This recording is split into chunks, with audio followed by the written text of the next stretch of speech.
संघर्ष करो और दिखाओ कैसे मालो जी को बिना बेहोशी की दवा दिए शराब से दूर रख सकते हो। जोकू काका, आप इनके चक्कर मत पड़िए। अगर इन्हें आपकी चिंता होती तो आपके लिए वो खाना लेकर आते, ना कि शराब।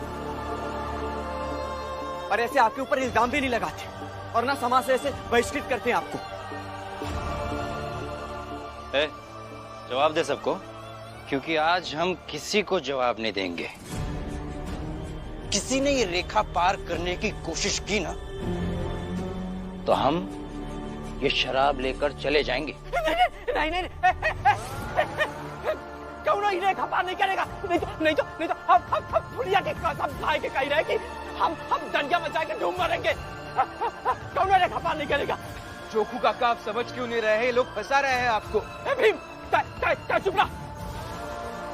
तो का अपने संघर्ष पे बहुत भरोसा है ना, तो जैसे ही बोल रहे हैं ना वैसे करो। मालू जी का बिना बेहोश किए, बिना शराब के रख के दिखाओ।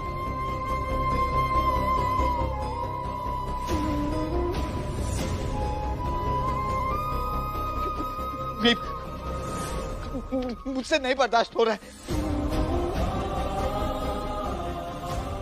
मालू भैया, आज बात आपके दोस्ती के संघर्षों के महत्ता पर आ गई है।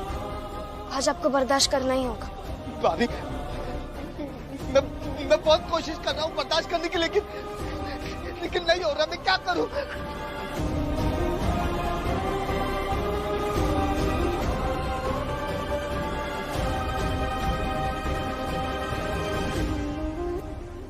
लीजा भाई,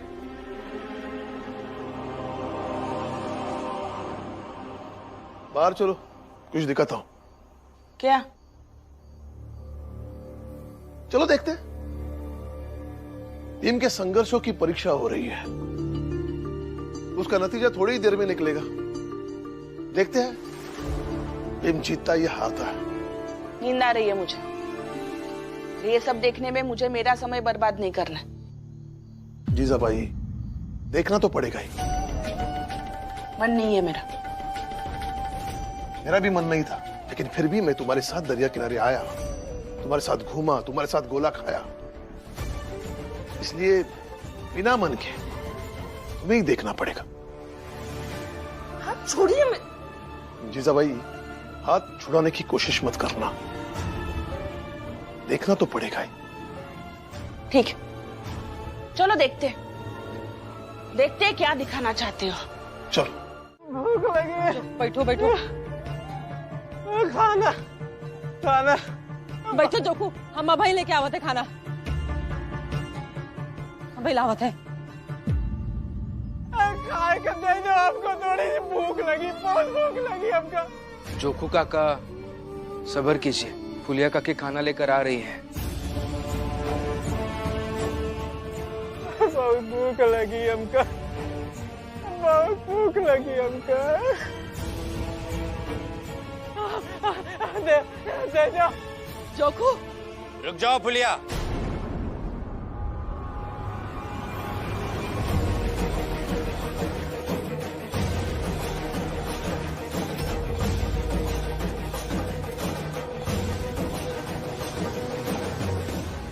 अगर खाना दोगी तो अंजाम सोच लो। बहुत बुरा होगा।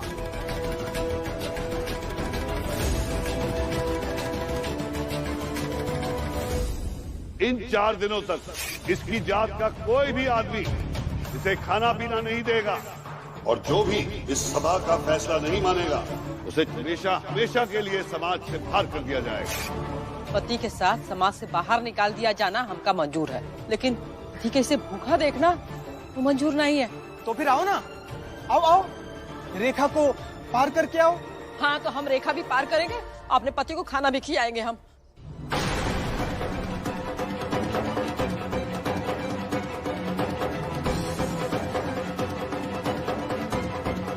जीजा भाई, हमारे रास्ते से हट जाओ। क्या कर रही हो?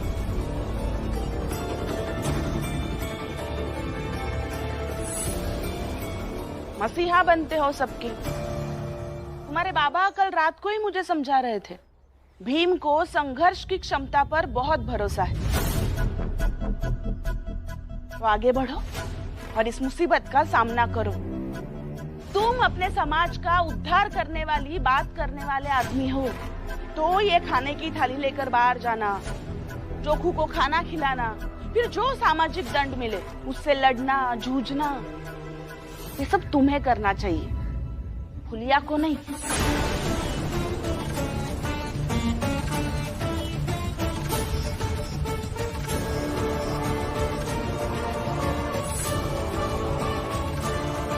हमका देओगे खाए का नहीं देव थोड़ी का।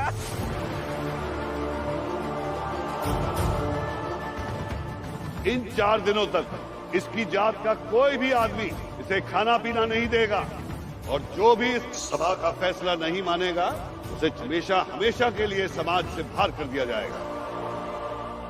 भीमराव, क्या सोच रहे हो? थाली लोगे या नहीं? जल्दी फैसला करो। नहीं भीम, कुछ भी करने से पहले ये सोच लेना, क्योंकि ये सब यही चाहते हैं कि तुम किसी भी तरह उनके नियम और फैसले के खिलाफ जाओ, ताकि वो तुम्हें सामाजिक बहिष्कार के नाम पे परेशान कर सके। मालू जी सही कहते हैं, जोखू के साथ जो कुछ भी हुआ है और जिम्मेदार तुम थोड़े ना हो, तो हम दोनों को हमारी हालत में छोड़ दो, जो भी हुई हम पति पत्नी देख ले।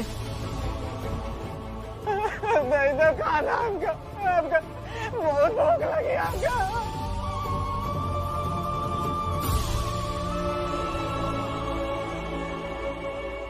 बताओ क्या करोगे?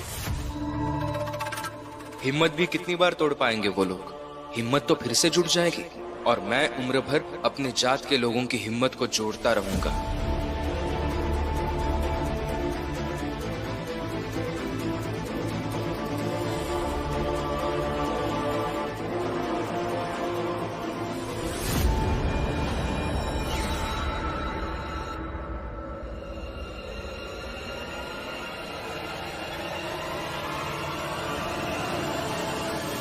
मुझे नहीं लगता भीम के रास्ते में उसके बाबा, उसकी पत्नी, उसकी बुआ और उसके कुछ समर्थक भी तो होंगे ना। उन सब का प्रेम भीम और जोखू के बीच खड़ा होगा। मुझे नहीं लगता कि भीमराव के लिए इतना आसान होगा उन सब के प्रेम को दरकिनार करके जीजाबाई से थाली लेकर उस जोखू तक जाना। बाबा, पागल आदमी हो भीमराव। अपनी जात के लोगों के लिए इतना पागल रहता है कि वो अपनों के प्रेम को भी त्याग सकता है। उसके लिए अपने परिवार से पहले उसका समाज है। हाँ बाबा, मुझे भी यही लगता है कि पता नहीं किस नक्षत्र में पैदा हुआ है। बाबा, उसको किसी की परवाह ही नहीं है। परवाह है आपकी बाबा। तो मालू जी, हमें कैसी तैयारी करनी चाहिए? जितना मैंने मेघनाथ और मेघनाथ जैसे लोगों को देखा है, उसमें मैं ये समझ पाया हूँ कि वो लोग पूरी ताकत से लड़ेंगे, और उनकी ताकत उनके लोग होंगे, और इसलिए हमें भी अपनी लोगों की ताकत बढ़ानी चाहिए। हाँ, हमें ज्यादा से ज्यादा अपने जात के लोगों को एक मत पर लाना होगा, तभी हम ये लड़ाई जीत पाएंगे। साथियों, हमें ज्यादा से ज्यादा लोगों को एक मत पर लाना होगा, तभी हम उस भीमराव को अच्छे तरीके से हरा पाएंगे। क्या क्या कहा तूने? फिर से बोल। यही कि हमें हमारी जात के लोगों को इकट्ठा करना होगा, उनसे बात करनी होगी, उन्हें समझाना होगा कि ये लड़ाई बस भीमराव अंबेडकर की नहीं है, और ना ही सिर्फ जोखू काका की है, बल्कि ये लड़ाई हम सबकी है। और तुझे क्या लगता है सब लोग इकट्ठा हो जाएंगे? अरे जब इस चाल के लोग इकट्ठा नहीं हो पा रहे हैं, तो बाकी सब क्या इकट्ठा होंगे? बेकार की बातें कर रही है। बेकार की बातें आप कर रही हैं काकी, और ये मैं आपको दूसरी बार समझा रहा हूँ कि मेरे सामने मेरे मित्र के बारे में ऐसी बातें मत किया कीजिए। नहीं तो क्या करोगे? क्या करूंगा ये तो पता नहीं काकी, लेकिन कुछ ऐसा जरूर करूंगा जिसे आप अच्छे से समझ जाएंगी कि मैं भीम नहीं हूँ, जो मर्यादा की कद्र करेगा। नंदू भाव,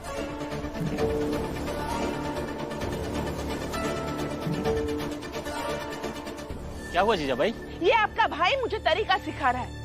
उस जीजाबाई को तरीका सिखा रहा है जिसे उसके पति, उसका परिवार, उसके बहू बेटे कोई नहीं सिखा पाया। अच्छे से समझा दो इसे। अगर मैं मेरे तरीके से समझाऊंगी तो नतीजा बहुत बुरा होगा। नंदू भाव की बातें मुझे कब समझ में आई जो अब समझ में आएगी? छोड़िए, आपसे बात करना व्यर्थ है। रमा भाभी, आप सबने जो सोचा है सही सोचा है। इसी पे आगे बढ़ते हैं, अपनी जात के लोगों से बात करते हैं।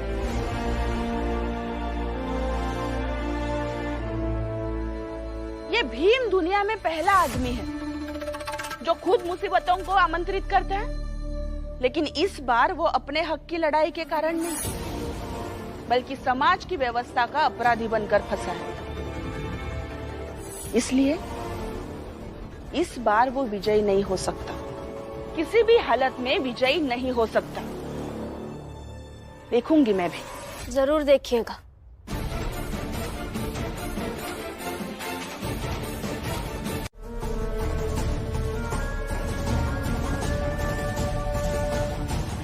मैं नहीं मानता ऐसे नियमों को। नहीं, ये मानेगा। जितना कुछ लिखा है सब मानेगा। गुरुजी, आप कैसी बातें कर रहे हैं? ऐसे नियमों को कोई कैसे मान सकता है? और इसमें से एक भी नियम को मानने का मतलब ये होगा कि हम इन लोगों के अनैतिक कर्मों को बढ़ावा दे रहे हैं। मैं नहीं मानता ऐसे नियमों को। ये तुम्हारी गुरु की आज्ञा है। अब तुम इससे आगे एक शब्द नहीं बोलोगे। सुंदर, अति सुंदर गुरुजी। सही कहते हैं लोग कि शिष्य के साथ गुरु का होना बहुत जरूरी है। धन्यवाद गुरुजी, बहुत बहुत धन्यवाद। चलता हूं मैं।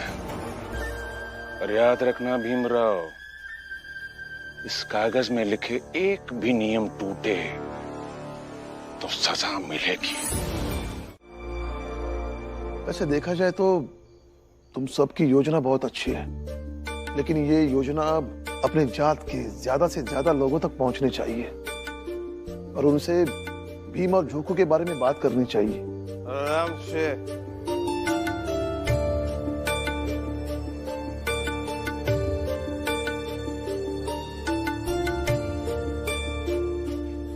राम जी, भीमराव का क्या हुआ? सुना उसके बारे में कुछ सुना?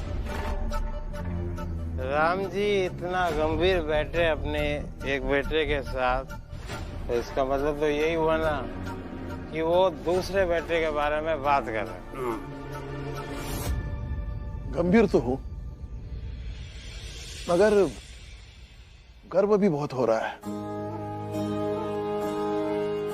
और संतोष भी है कि जब भीमराव जोखू के साथ है तो कोई भी हाल में जोखू का कुछ भी बुरा नहीं होने देगा।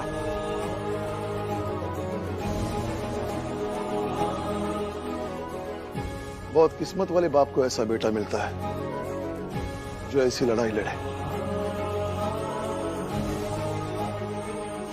लेकिन ये बात इन लोगों के समझ में नहीं आएगी। अरे क्या लड़ाई लड़ेगा वो? अरे वो जीवन भर भटकता रहेगा।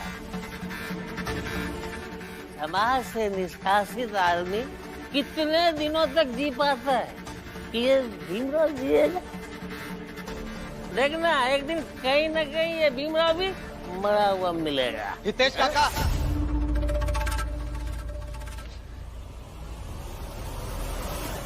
दूसरों की जिंदगी की बात करने वाले मेरे दोस्त भीमराव के बारे में मरने की बात की ना तो यहीं पटक के मारूंगा। अरे हट चल, नहीं तो अभी मैं तुमको मारूंगा। हट। दोस्त करता, अभी तेरा दोस्त भूखे भटकता रहेगा, तू यहाँ खाएगा। कल दोस्त करता है। ओ हितेश काका, बोलो। आज मैं आप सबके सामने जाके भीम को खाना खिलाऊंगा। आप सबको जिसको जाके कहना क्या दीजिएगा, देखता हूं कौन क्या कर लेता है मेरा। रमा भाभी, क्या हुआ? रमा भाभी, खाना बन जाए तो बताइएगा। आज मैं भीम के लिए खाना लेकर जाऊंगा और भीम को खिला कर ही आऊंगा। देखता हूं कौन क्या कर लेता है।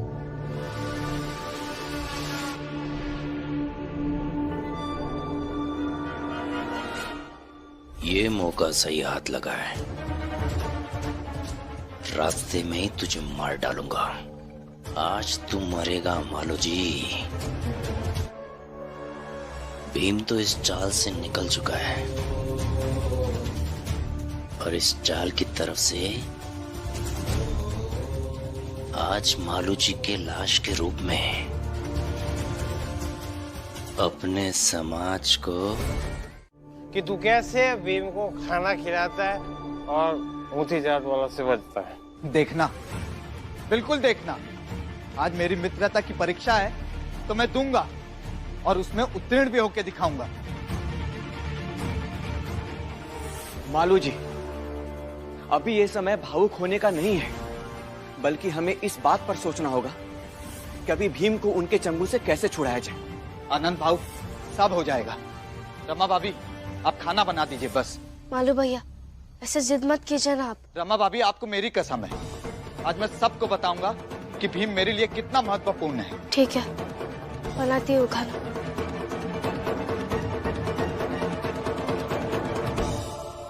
ठीक है, देखते हैं कि आज मालू जी सही सलामत लौट के आता है या नहीं। मालो जी, ये मत करो, नहीं वो लोग फिर से तुम्हें पकड़कर पुराने हिसाब का बदला निकालेंगे।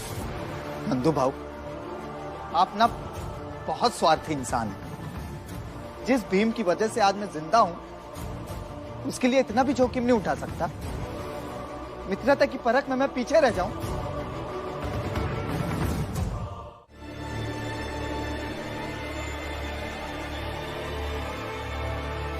देख लो, भीम को खाना देने जा रहा हूं और लौट कर भी आऊंगा। रुको जनार्दन, हम लोग भी चलते हैं। पता नहीं ये खुद खाना खा ले और आगे कहे कि हम भीम को खिला दिए, तो हम क्या समझेंगे? हाँ हाँ, चलिए ना, डरता हूँ क्या? मालू जी, तुम किसके चक्कर में पड़े हो? इन लोगों को कुछ समझना ही नहीं है। मगर काका, मुझे तो समझना है। चलिए साथ में, और आप सब लोग सिर्फ देखिएगा, कुछ करिएगा मत। नहीं, कुछ नहीं करेंगे, चलो।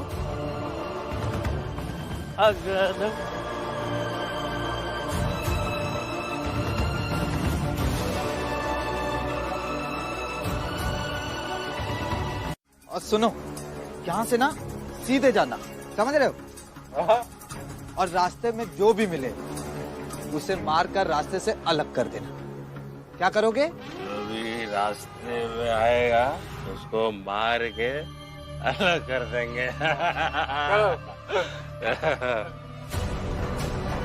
अरे भाई, तू क्या कर रहा है?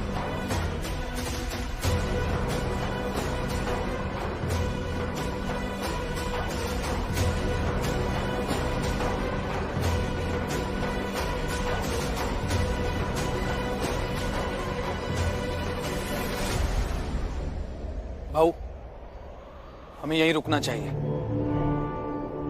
वो यहीं आएगा।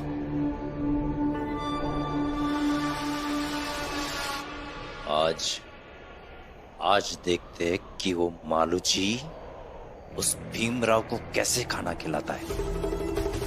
हमारा नमक खा के, हमारी शराब पी के हमसे गद्दारी करेगा। आने दो उसे। आज यही मार डालेंगे उसे। भाऊ, शनि थोड़ा भारी है और आप परेशान मत होइए। बदला तो हमारा पूरा होकर रहेगा। उसे इतना पीटेंगे कि वो भीमराव को खाना तो क्या, खुद के लिए पानी भी नसीब नहीं होगा उसे। नहीं मरेगा तड़प तड़प कर।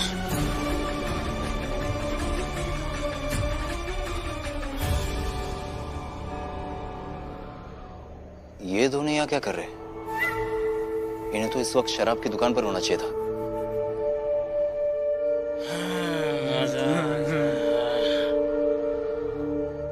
रुको।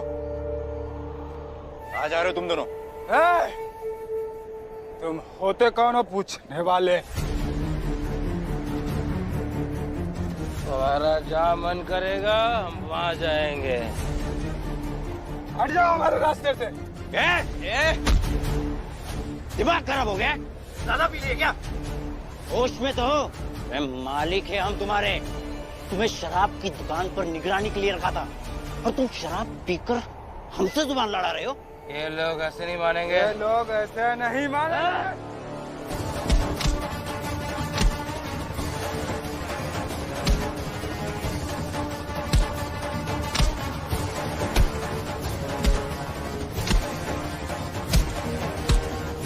नहीं रखनी चाहिए, फिर अंजाम चाहे जो हो। भीम, भीम, तुम ठीक तो हो ना? मैं ठीक हूँ भैया। भैया आप दोनों जाइए, मैं इनके साथ यही रुकती हूँ। क्यों? तुम भी चली जाओ ना इनके साथ। रमा। हाँ ठीक है, आपसे 10 कदम दूर ही रहूंगी, आप चिंता मत कीजिए। भैया दीदी आप दोनों जाइए। ठीक है रमा, भीम का ख्याल रखना।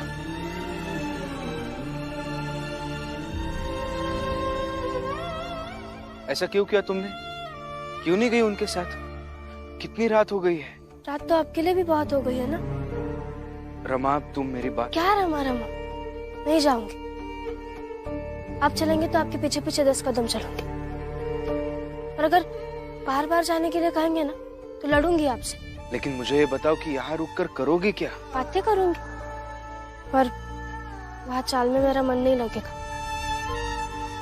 पर आप ऐसे यहाँ सड़क पर रहेंगे तो मैं वहाँ घर में बिस्तर पर कैसे सो सकती हूँ? चाल में जब आप मुझे छोड़कर निकल रहे थे तो आपने कहा था कि मैं तुम्हें अपने जीवन के हर संघर्षों में साथ नहीं लेकर जा सकता, मगर संघर्षों के बीच में जो विश्राम का समय है उसमें तो मैं आपके साथ रह सकती हूँ ना। क्या उसके लिए भी कोई जगह नहीं है? अरे कैसी बातें कर रही हो? तुम्हारी जगह तो हर समय है।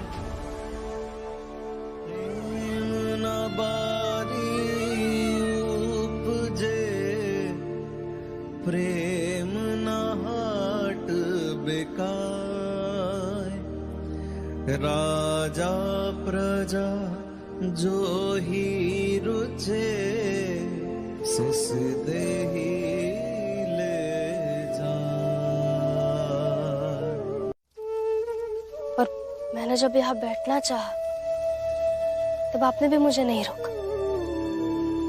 पति पत्नी के रिश्ते में सम्मान होना बहुत जरूरी है। हाँ रमा, सम्मान के बिना किसी भी रिश्ते में दासत्व का भाव आ जाता है, और दासत्व का भाव किसी भी रिश्ते में घुन की तरह होता है जो खोखला करके ही छोड़ता है। चलो अब तुम्हें घर जाना चाहिए। नहीं, मैं पूरी रात आपके साथ ही रहूंगी। पूरी रात? नहीं तो पूरी रात। रुकिए, अगर प्रेम नहीं है तो चले जाइए, और अगर है तो बैठे रहिए, क्योंकि ये रात कोई मामूली रात नहीं है। ये रात भीमराव अंबेडकर के संघर्षों की रात है। ये रात आप कभी नहीं भूलेंगे, ना मैं भूलूंगी और ना ही ये संसार भूलेगा। ये रात आने वाली हमारी पीढ़ी के लिए एक प्रेरणा होगी। मतलब क्या चल रहा है तुम्हारे मन में? मैं ना आपका साक्षात्कार लेना चाहती हूँ। क्या? हाँ, भीमराव अंबेडकर का पहला साक्षात्कार उनकी पत्नी रमा लेंगे, और आज वो अवसर आ गया है। कैसी बातें कर रही हो तुम? कुछ भी बोल रही हो। मैं ना घर से निकली थी तब ये लेकर निकली थी। मैंने सोच रखा था कि आज रात में मैं आपसे सवाल पूछूंगी, और जवाब भी आप ही देंगे। हाँ, पहला सवाल भीमराव अम्बेडकर जी, आज की रात को आप अपने जीवन में संघर्ष की नजर से कैसे देखते हैं?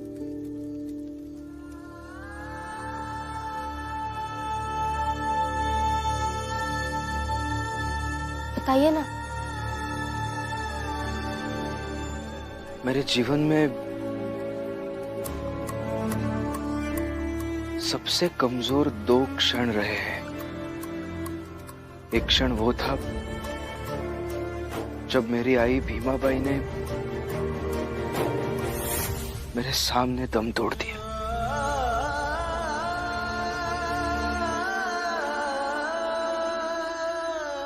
और मैं कुछ नहीं कर पाया। और दूसरा क्षण आज है जो मेरी पत्नी मेरे सामने है लेकिन दूर बैठी है।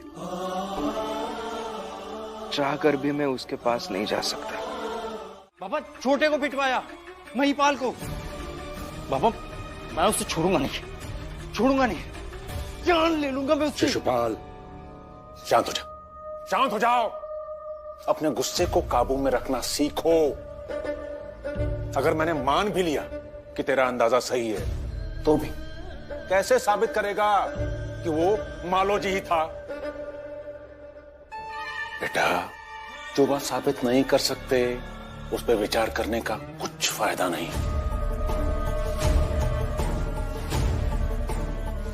इन छोटी जात वालों को यह अंदाजा भी नहीं है कि उन सब की जिंदगी में कितना बड़ा बवंडर लाने वाला हूं मैं। एक काम कर, तू अपने सारे आदमियों को तैयार रख, हुँ? किसी भी तरह की लड़ाई लड़ने के लिए। बाबा, तैयारी तो भीमराव और उसकी जात वालों ने की है। गुरुजी। भीम, बहुत बड़ी समस्या खड़ी हुई। क्या हुआ गुरुजी? प्रशासन वाले दमनकारी नीति से सबको मारकर भगा रहे हैं। क्या? ये गलत है गुरुजी। प्रशासन के लोग हमारे लोगों को इस तरह से मार नहीं सकते। ये तो हमारे लोगों के साथ जाति है, अन्याय हो रहा है।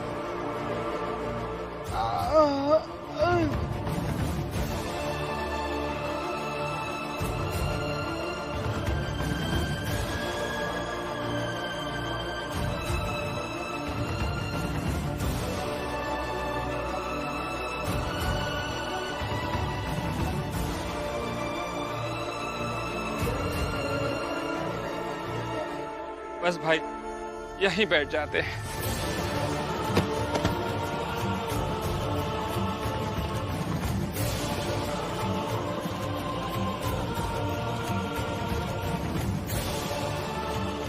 भीम, हमें ये लड़ाई रोकनी होगी, नहीं तो सब घायल हो जाएंगे।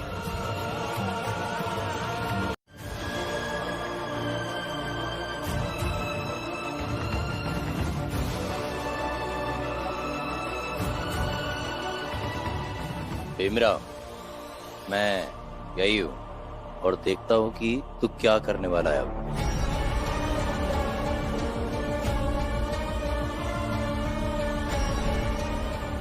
दीपक! दीपक! भीम! भीम! भीम! भीम! भीम, दीपक कहीं नहीं मिल रहा है। पता नहीं कहाँ गया होगा। दीपक तो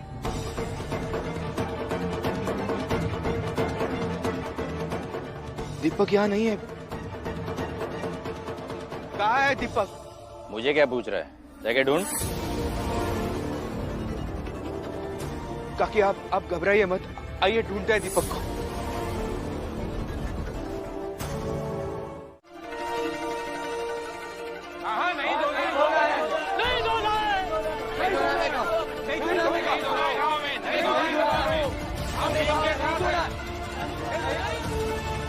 सही कहा है भीम ने, पीड़ा के बिना बदलाव नहीं आएगा। हम सब मरने के लिए तैयार हैं। अब हम पीछे नहीं हटेंगे। नहीं हटेंगे।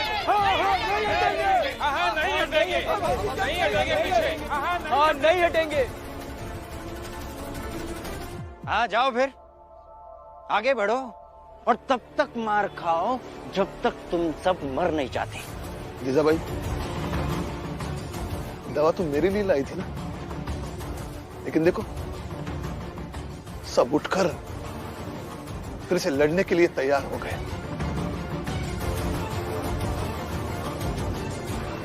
हाँ, हमें भी हिस्सेदारी चाहिए।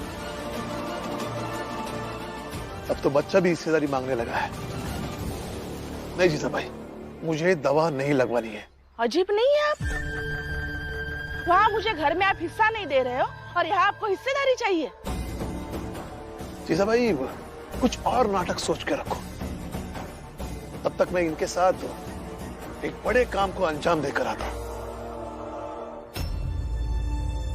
मगर आप सब सोच लीजिए, अगर ऐसे ही गए तो जान का खतरा है।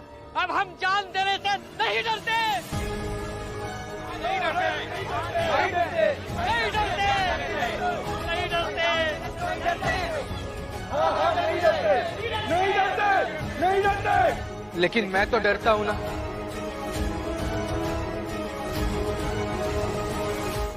मुझे लगता है डर अपनों को खोने का।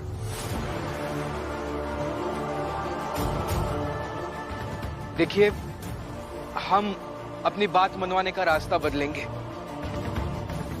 आप लोग कहीं मत जाइए, यहीं बैठे रहिए, अपने अपने घाव धुलवा लीजिए और दवा लगा लीजिए। आगे क्या करना है मैं बताऊंगा।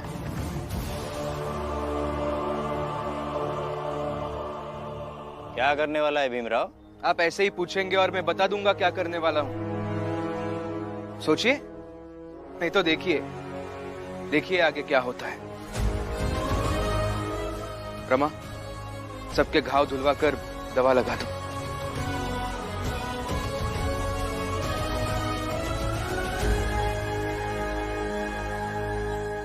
देखिए, आप में से कोई भी अभी घर लौटकर नहीं जाएगा।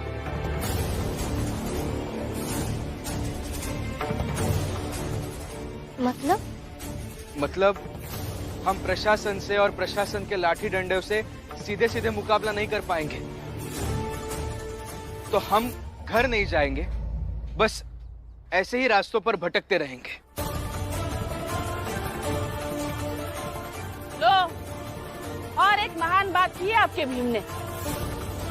एक बात सब लोग साफ साफ समझिए, इसे चाल से बाहर निकाल दिया गया है ना, इसलिए ये आप सबको बाहर निकलने के लिए कह रहा है। आई, ऐसा कुछ भी नहीं है, बल्कि प्रशासन के लिए ये बड़ी समस्या हो जाएगी कि एक जात के विशेष लोग घर जा ही नहीं रहे, सड़क पर ही रह रहे। हाँ, और कोई भी प्रशासन इस अवस्था को झेल नहीं सकता है। सही कह रहे हैं आप। इससे हम अपनी सुरक्षा भी कर पाएंगे और अपनी लड़ाई भी चालू रखेंगे। इसके लिए हमें घूम घूम कर ये संदेश लोगों तक पहुंचाना होगा। लेकिन रास्ते में हमें किसी ने पकड़कर मारा तो खाना मार खाना और घायल होके यही भीम के पास आ जाना।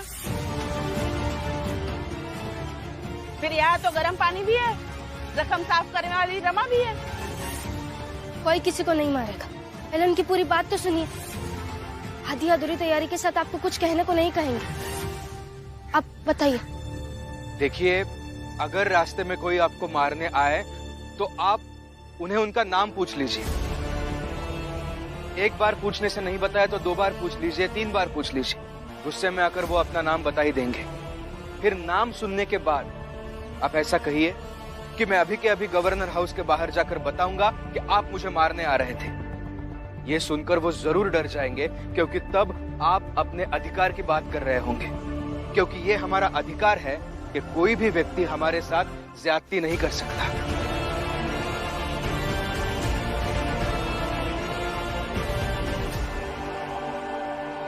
हम सब चलते हैं और जैसा भीम ने कहा है वैसा ही करेंगे।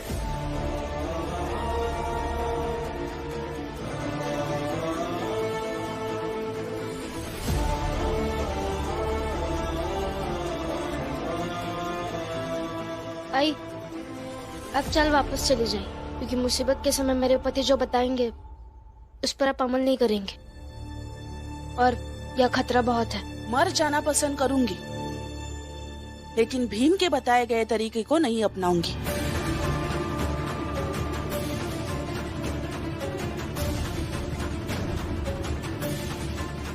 सुनिए, सुनो तुम सब, कान खोलकर सुन लो। कल से तुम सबकी नौकरी गई। क्या? ऐसा मत कीजिए मालिक, हम सब बर्बाद हो जाएंगे मालिक। एक मौका देता हूँ। बोलिए मालिक। कल सुबह होने से पहले उस जोखू और भीम को छोड़कर सबको चाल के अंदर ले आओ, तभी तुम लोगों की नौकरी बच सकती है, नहीं तो तुम सबकी नौकरी गई।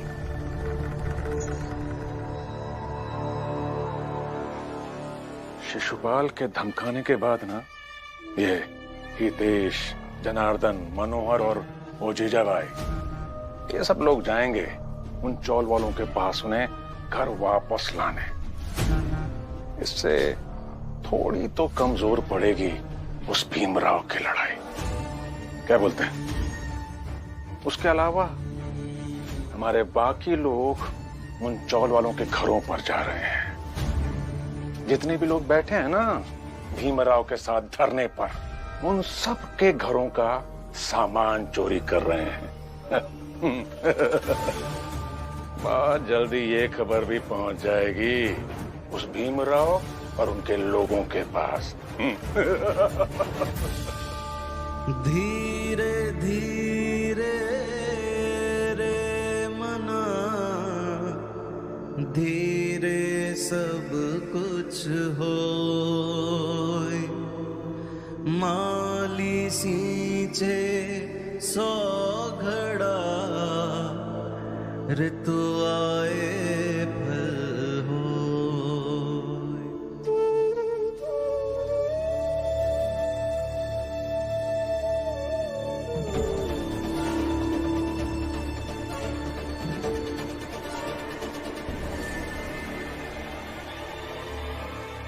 सब वापस चाल चलो।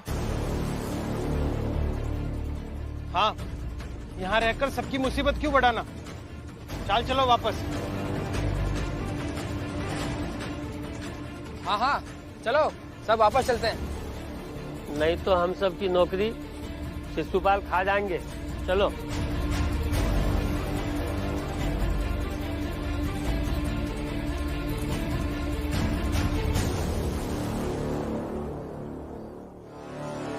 और एक खबर और है,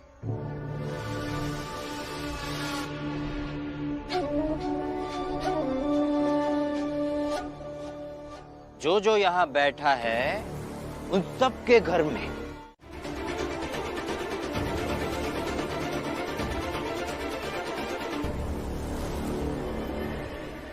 भीमराव, अवकाश से ज्यादा पाने की चाहत रखते हो?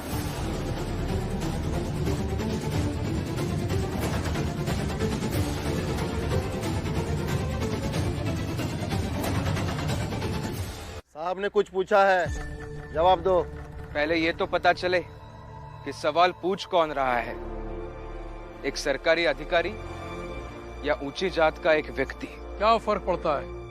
तुम्हारे सामने जो खड़ा है वो ऊंची जाति का अधिकारी है। अधिकारी की जात नहीं होती, अधिकारी अधिकारी होता है। और जो लोग अपने जात की पहचान लेकर घूमते हैं उन्हें मैं अधिकारी नहीं समझता। जितना पूछा जाए उतना जवाब दो। पहले आप ये तय कीजिए कि आप सवाल कौन बनकर पूछ रहे हैं, फिर मैं जवाब दूंगा।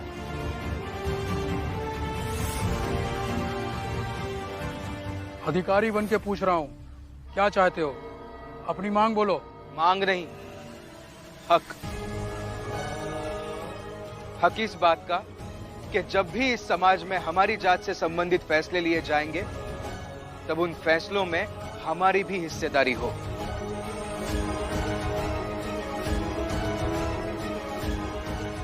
और हमारा ये अधिकार हमें लिखित रूप से मिले उन लोगों से जिनका प्रभाव शासन प्रणाली पर निर्णायक हो। ठीक है, तुम लोग जाओ। मैं ऊपर के अधिकारी से बात करता हूँ और आश्वासन देता हूँ कि तुम्हारी मांग मानी जाएगी। आश्वासन नहीं चाहिए साहब, नतीजा चाहिए, हक चाहिए। जिस कानून की तुम हमेशा इज्जत करते हो, उस कानून पर विश्वास नहीं है। कानून की तो मैं आज भी इज्जत ही करता हूँ, लेकिन एक व्यक्ति कभी कानून नहीं हो सकता, इसलिए आप कानून नहीं है। और आप पर विश्वास नहीं है क्योंकि आप जब यहाँ आए थे तब ऊंची जात के नुमाइंदे बनकर आए थे। इसलिए जब तक हमें नतीजा नहीं मिल जाता, हमारा हक नहीं मिल जाता, तब तक हम यहाँ से नहीं जाएंगे।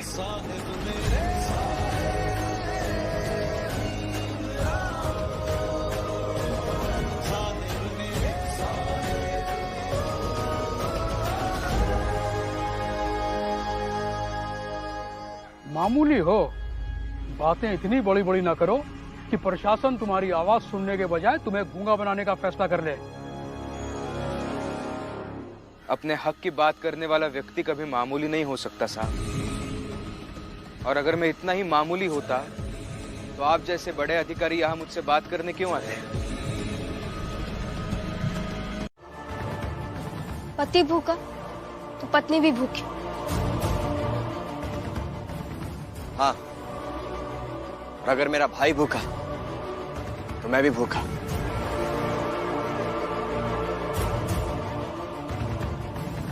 और मेरा दोस्त भूखा तो मैं भी भूखा। और मैं भी भूखा। मैं भी भूखा। मैं भी भूखी। मैं भी भूखी। हम भी भूखे। मैं भी भूखी। और मैं भी भूखा। मैं भी भूखी। और मैं भी भूखा।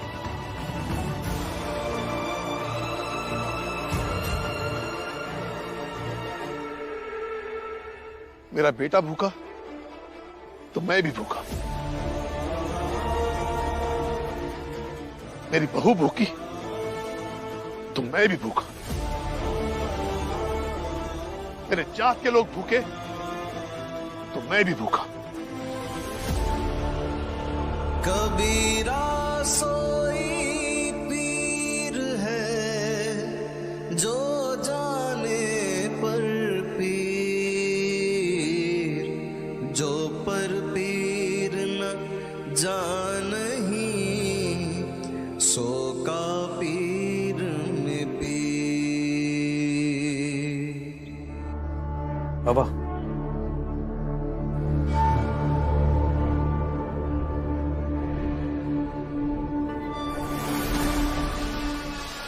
क्या हुआ दरोगा साहब? आपके बड़े अधिकारी ने कुछ किया उस भीमराव के साथ? बताइए ना, क्या हुआ वहां? भीम ने हमसे बात करना उचित नहीं समझा। उसने तो सीधे मांग की कि उससे बात वही करे जो व्यवस्था बदलने में दखल करने का अधिकार रखते हैं। यही तो घमंड है उसका।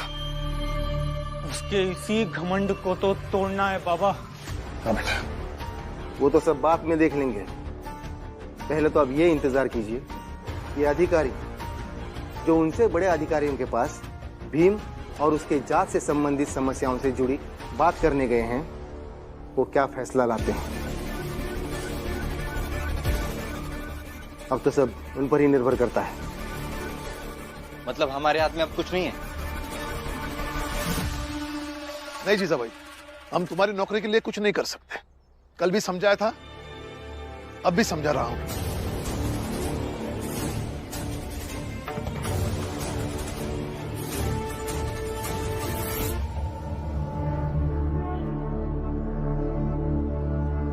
भीमराव, हमारी रोजी रोटी बचा लो, हम सब बर्बाद हो जाएंगे। कुछ करो भीमराव। ही रहे हैं आप भी, कैसे सब हमारी व्यवस्था के पक्ष में ताली बजा रहे हैं। और वो जोखू सामाजिक दंड को खुशी खुशी स्वीकार भी कर रहा है।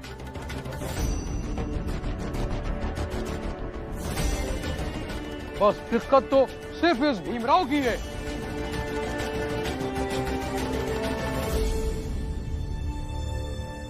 हाँ, अब तुम अपना पक्ष रखो। सर, मुझे ऐसा लगता है कि हमें इनके समाज में इनके बराबर न्याय का अधिकार मिलना चाहिए। मतलब जिस भी चीज में हम भीम हमें सुनाई नहीं दे रहा है, जोर से बोलो। जिस चीज में हमारी जात से संबंधित फैसला हो रहा हो। जोर से बोलो भीम। अरे यहाँ पास आकर बोलो। लेकिन साहब, इसको 10 कदम दूरी पर रहने की सजा मिली है, ये कैसे आ सकता है यहाँ? अरे लेकिन पहले इसकी बात भी तो सुन ले। आ जाओ पास।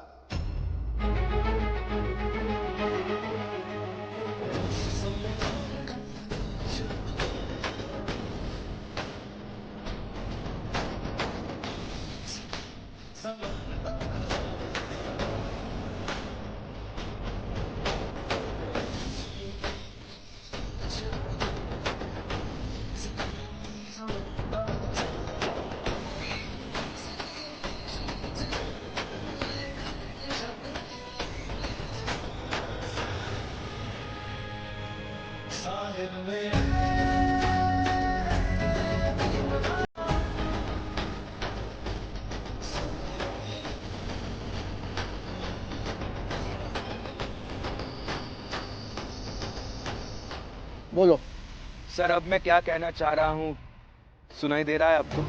हाँ हाँ सुनाई दे रहा है, बोलो। लेकिन ऐसे समाज से किनारे रख देंगे तो हम क्या कहना चाहते हैं ये कभी आपको सुनाई नहीं देगा, जैसे अभी आपको कुछ सुनाई नहीं दे रहा था।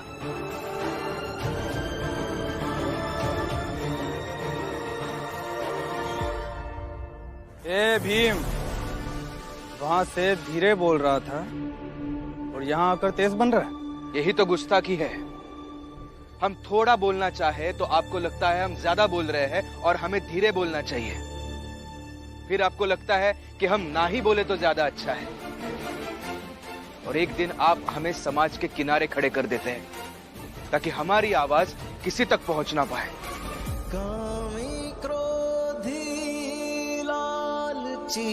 थाली में खाना परोसकर उनके सामने रख दिया हो, वो खाना खुद ही खा लिया हो और मेहमान उनसे कहा हो कि अभी आप थाली साफ कर दीजिए। ऐसा होता है क्या? ऐसे होता है ना सर, हमारे साथ होता है। ये लोग खुद ही सभा लगाते हैं, आरोप खुद ही तय करते हैं, फैसले भी खुद ही तय करते हैं और न्याय मिला ये सोचकर खुद ही खुशियां भी बांटते हैं और हमें बाध्य करते हैं इनके सुनाए गए फैसले मानने के लिए, जैसे थाली में का खाना इन्होंने खाया हो और हम सिर्फ जूठे बर्तन साफ कर रहे हो।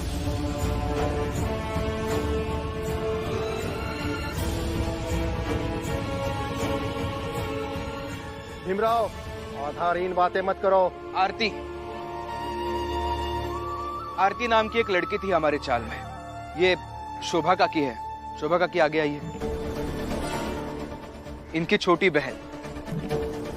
उस आरती को एक अंग्रेज अधिकारी से प्यार हो गया।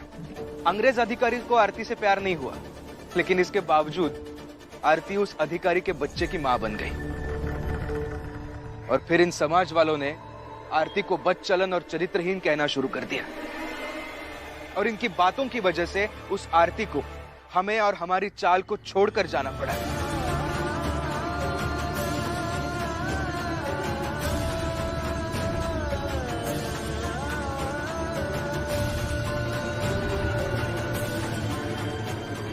भीमराव। मालू सर, ये मालू है, दोस्त है मेरा, बहुत अच्छा लड़का था, ठीक ठाक था, लेकिन इन लोगों ने इसे शराब की लत लगा दी और पूरी तरह से शराबी बना डाला।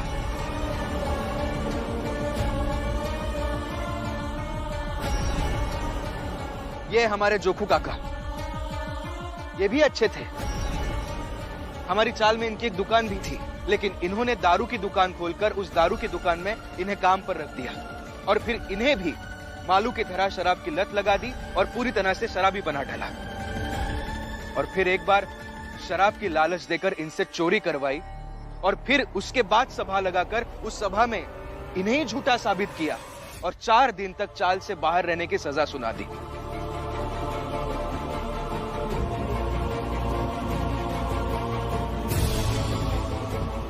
मैंने इन्हें मदद करने के लिए खाना खिलाया तो मुझे भी चाल से बाहर कर दिया गया। मैं कॉलेज में पढ़ता हूँ, मेरी परीक्षा आने वाली है सर। 2 रात से मैं बाहर हूँ और अब तक मैंने किताब का एक पन्ना भी नहीं पढ़ा। ये लोग सदियों से अपने साथ हो रहे अन्याय के मायूसी को उल्लास के साथ भुलाना चाहते हैं।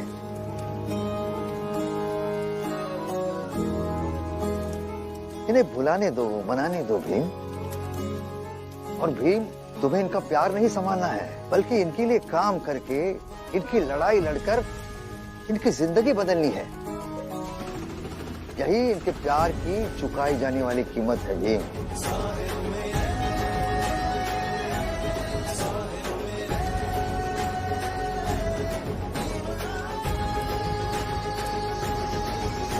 तुम अपने जीवन में इतना उच्च पद प्राप्त कर लो कि 14 अप्रैल को आने वाली पीढ़ी तुम्हारे जन्मदिन को न्याय दिवस के रूप में मनाए।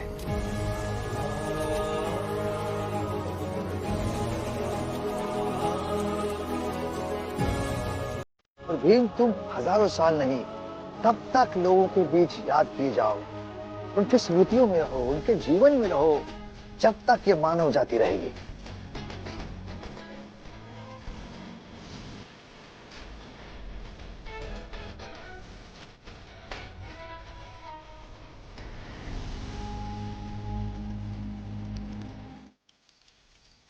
मैं नहीं जानता कि आगे आने वाली पीढ़ियां मुझे याद रखने लायक समझेंगी या नहीं समझेंगी, लेकिन मैं आपको इतना आश्वासन जरूर दे सकता हूं, जब तक मैं जिंदा रहूंगा अपने जात के लिए और अपने समाज के लिए लड़ता रहूंगा, अपने लोगों के लिए काम करता रहूंगा, इन्हें न्याय दिलाता रहूंगा। और न्याय हर किसी के लिए सुगम करता रहूंगा।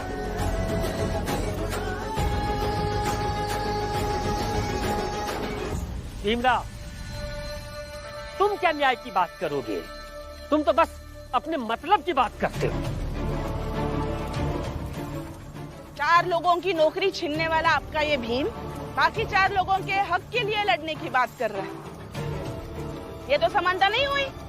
ताए तो बस अपने जन्मदिन का तमाशा कर और खुशियां मनाओ।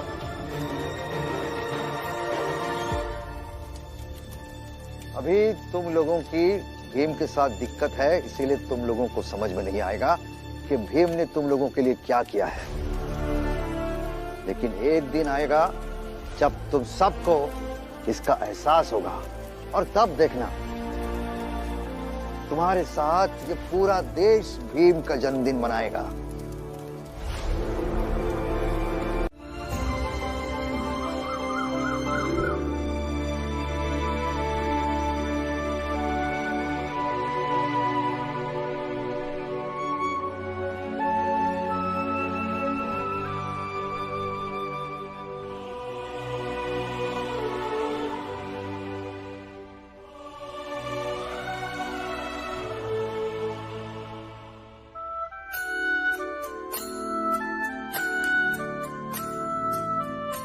जन्मदिन की बहुत बहुत बधाई हो भीम।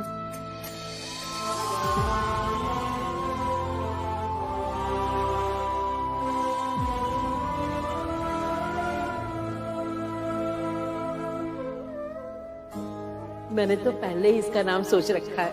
तू भीमाबाई का बेटा भीम है। इतनी मुश्किलों से तू लड़के आया है, अब अंधेरा छटेगा, रोशनी होगी और हर दिन से जास्ती चमकीला सूरज निकलेगा। कबीरा लोहा एक है, गढ़ने में है फेर, ताही का बख्तर बने, ताही की शमशेर। साहिब मेरे भीमराव, साहिब मेरे भीमराव, साहिब मेरे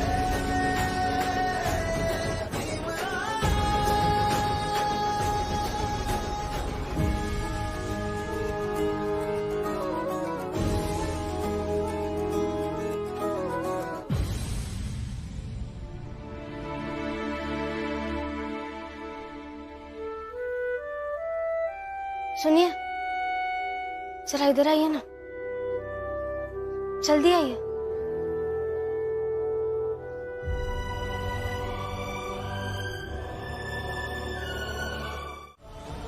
क्योंकि तुम अर्धांगिनी हो मेरी। रमा, एक मर्द के जीवन के संघर्षों में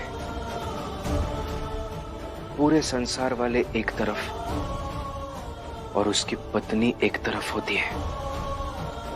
क्योंकि जब मर्द विजयी होता है तब संसार के लोग बधाइयां देते हैं, फूल मालाओं से अलंकृत करते हैं। लेकिन पत्नी उसके जीवन की सार्थकता पर गर्व करते हुए प्रेम बरसाती है और उमंगों के फूल खिलाती है। लेकिन जब एक मर्द हारता है तब पूरा संसार नजरें चुराकर भाग जाता है। लेकिन एक पत्नी होती है जो उसके पति के साथ कंधे से कंधा मिलाकर खड़ी होती है। ठीक इसी तरह तुम भी मेरे साथ खड़ी रहती हो रमा, और मेरे जीवन के हर संघर्ष को सलाम करती हो। Thank you. भीम। हाँ। अच्छा, यहाँ पे जन्मदिन मनाया जा रहा है और मैं वहां कब से बुला रहा हूं, लेकिन मुझे ये नहीं पता था कि तुम भाभी के साथ हो। अच्छा ठीक है, वो छोड़ दो। सुनो, तुम जल्दी से जल्दी तैयार हो जाओ और बढ़िया सा भाषण लिख लो। भाषण की क्या? हाँ, आपको तो आदत ही है हर चीज की बारीकी से तैयारी करने की, तो आज अपने जन्मदिन के संबोधन की भी तैयारी कीजिए। क्योंकि ये पूरा समाज ऊंची जात के लोगों का बनाया हुआ है, सामाजिक व्यवस्था उन्होंने बनाई है, तो ताकत भी उनकी है। ये सारा तंत्र उनका बनाया गया है।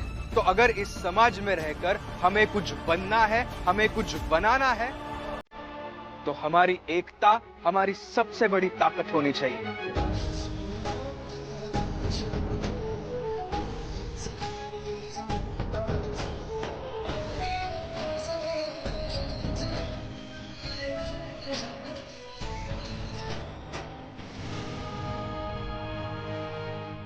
बिखरेगा हमारा सब कुछ बार बार, कदम कदम पर, लेकिन हमें बार बार इस सब को समेटने का हुनर सीखना चाहिए। और ये हुनर बस इतना सा है।